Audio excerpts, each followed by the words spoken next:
In this video, I am going to discuss about the current density. So, at a point of a current carrying conductor, the current density is the ratio of current to cross-sectional area of that point. It means, suppose if I is the current flowing through a conductor having the cross-sectional area is A, then the current density at that point, which is denoted by J, is given by J is equal to I by A. So, current density at a point in a current carrying conductor is the ratio of the current at that point to area of cross section at that point. And current density is a vector quantity. It is a vector quantity and its SI unit is ampere per meter square. And its dimension you can write, this one is A L to the power minus 2. It means the current density is different in a non-uniform cross-sectional area. And suppose if the cross-sectional area is same at each point, current flowing in that conductor is I, then you can say at any point in the conductor, the current density J can be obtained by taking the ratio of current at that point to the area of cross section at that point. Ready.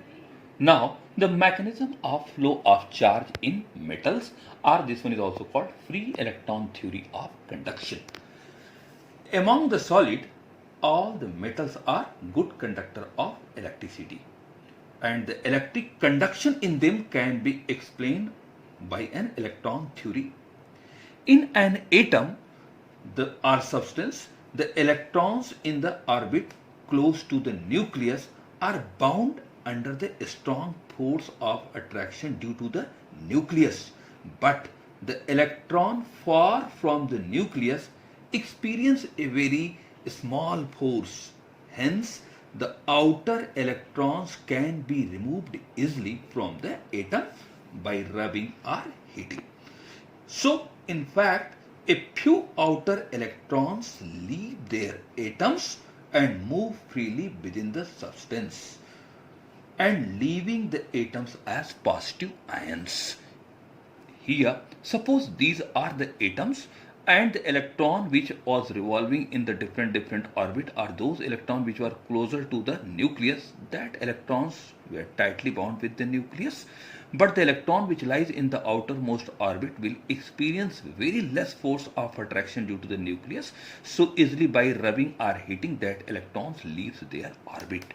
And after leaving the orbit, the electrons leave the positive ions, means that atoms contains the positive ions which leaves the electron from the outermost orbit, and the electron which comes out from the outermost orbit will called this electron is free electron. So these are the positive fixed ions, means earlier atoms which leaves these electrons, and these electron moves in the conductor in the free space between the positive ions. And in this case, these ions are fixed, and these are the free electrons which are randomly moves here and there throughout the conductor, and these electrons are called free electrons. And the conductivity of any conductor is depends on these numbers of the free electrons. But in the absence of any source, when no any potential difference is applied across its end, then all these free electrons were moved in the zigzag path throughout the conductor, and overall their average velocity will consider as a zero. Due to this reason, in the absence of source, even these electrons are in motion, but there is no any electric current takes place. Now, in the free electron theory, these three terms is very important: mean free path, relaxation time, and drift velocity of the free electrons. As already I have told, inside a conductor, the electrons which comes out from the outermost orbit of any atom, after leaving that electron, that atoms consider positive charge and that electrons comes outside and moves throughout the conductor in the vacant space. But during the motion, these free electrons inside the conductor collide with the positive ions, means these positive ions. And after collision with these positive ions, these electrons continuously change their directions. And the average distance moved by the electron between two successive collisions is called mean free path. And actually this mean free path is denoted by lambda. So the average distance traveled by these electrons between two successive collisions is called mean free path, and the average time interval between two successive collisions is called the relaxation time, and relaxation time is denoted by tau. So the average distance between two successive collisions is called mean free path, and the average time interval between two successive collisions is called the relaxation time. And in this case, all these electrons are randomly moved throughout the conductor and continuously collide with the positive ions. Now, the drift velocity of the free electron.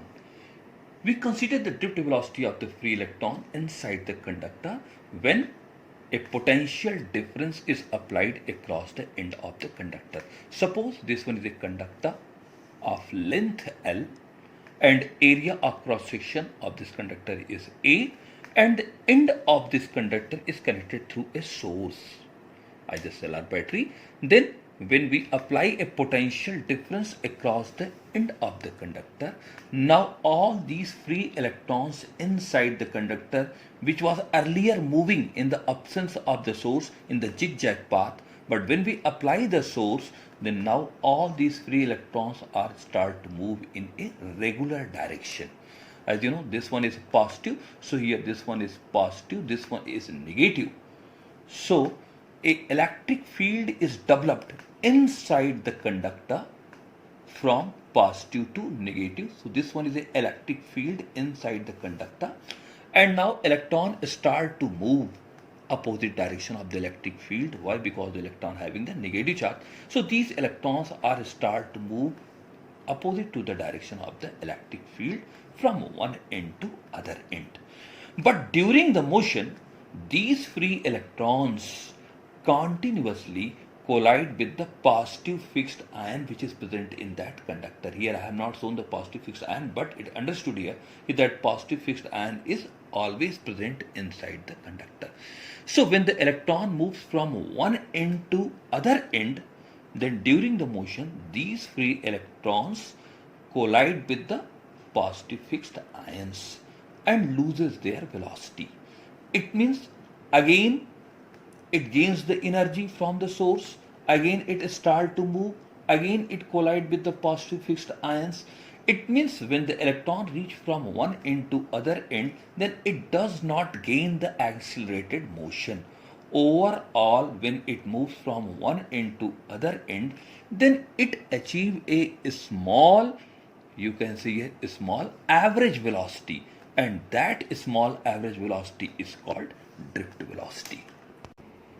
So the potential difference means when a potential difference is applied across the end of a conductor, then that potential difference of battery does not provide an accelerated motion to the electrons, but simply gives them a drift, and this average velocity is called drift velocity. It means when a potential difference is applied across the end of the conductor, then these electron moves from one end to other end, but during the motion it continuously collide with the positive fixed ions. It means overall when it reach from one end to other end, then does not achieve a accelerated motion, but simply a small average velocity is obtained, and that small average velocity is called drift velocity, which is denoted by Vd.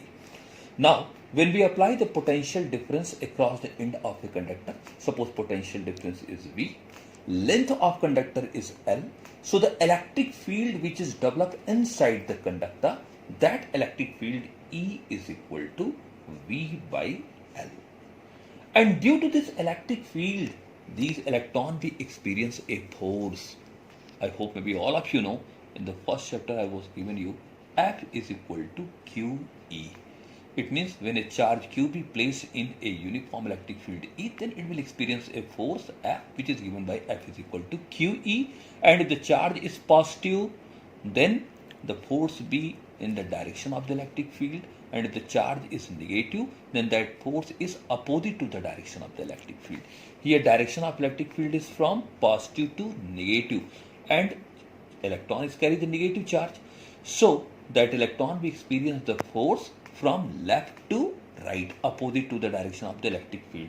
And the magnitude of that force F is equal to E into E. F is equal to QE, and charge on the electron I am taking here E. So F is equal to E into E. Or you can write this one is E. At place of capital E we can write V by L. So this one is EV by L. So the acceleration of that electron A is equal to F by M. As you know, F is equal to MA, or A is equal to F by M. So we can write here F means EV upon this becomes here ML. This one is the acceleration of the electron through which the electron moves from one end to other end of the conductor. And finally, the drift velocity of that electron is given by the relation Vd is equal to A tau, where A is acceleration and tau is called average relaxation time.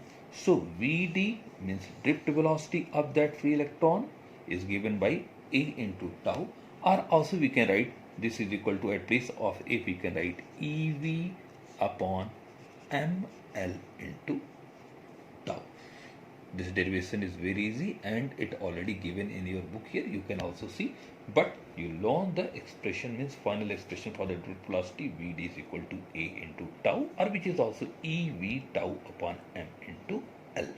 So today you go through this topic here, what I have discussed here, and again I will give the video for the mobility of the electrons and the relation between drift velocity and electric current. Thank you.